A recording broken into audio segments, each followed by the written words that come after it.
this is not what faith is about. This is not what values are about. When I see that, again, as someone who identifies as a Christian, when I think of my faith, I think of helping the poor, helping the least of these. Why are we not having conversations around religion that have to do with economic inequality, that have to do with injustice? Why, every time that we talk about Christianity, is it about blocking someone else's civil rights? That makes no sense to me. Right.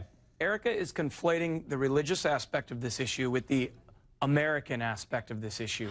What it means to be an American. Look, if you look at an analogy, okay, you had the people, the Protestants coming, and then you had the Methodists coming, and then you had the Quakers coming to America.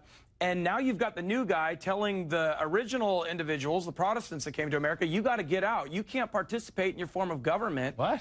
Because you're not willing to just simply acknowledge and put your stamp of approval and your name on something that you disagree with. Still waiting for that. Listen, in North Carolina, they have the ability to opt out of marriage licenses if they don't want to perform. Why can't this be the case in Kentucky? That's all. Ryan, that settles the whole government thing. operate if the people elected don't follow the law? How can we be expected to follow the law as non-elected officials if the elected officials You won't be expected to do things that conflict with your conscience. But this is a compromise. Ryan, you're asking for something very reasonable that may, in fact, happen. Yeah, you have to have but for now it hasn't, and she has a job to do. A little patience. Patience. And by the way, like people in this country, you're talking about it, the American aspect. People in this country don't do certain jobs because of their religious beliefs, or don't take certain jobs because of their religious beliefs. But every day, I don't do ads on the radio station for alcohol because I'm an alcoholic. I don't feel like it's right. It doesn't.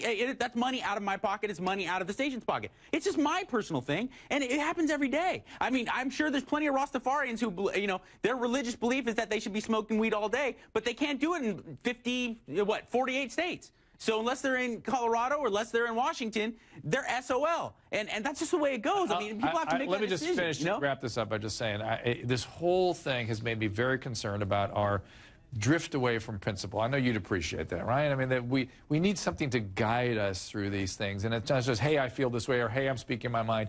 There are principles. Our founding fathers thought very carefully about principle. And we need to follow the principle they set forth and let the process take, if we have an issue with it, let's get involved with it. Let's let the process, the wheel turn through the process. And absolutely, if we have problems of a faith or ethical or whatever objections we have to anything that goes on in this country, absolutely, we need to stand up and speak about it and be thanking God that we live in a country where we have the freedom to do so. Let's not be the mind police on Twitter and Facebook and Instagram. Let's allow people to have discourse in the public square, as you say, and let's keep working for a better version of the country that was set forth. How do I say it the way Abraham Lincoln did? How many score ago? And do it based on the principles that we can all rationally access and understand. But we need to really think about these things in a principled way.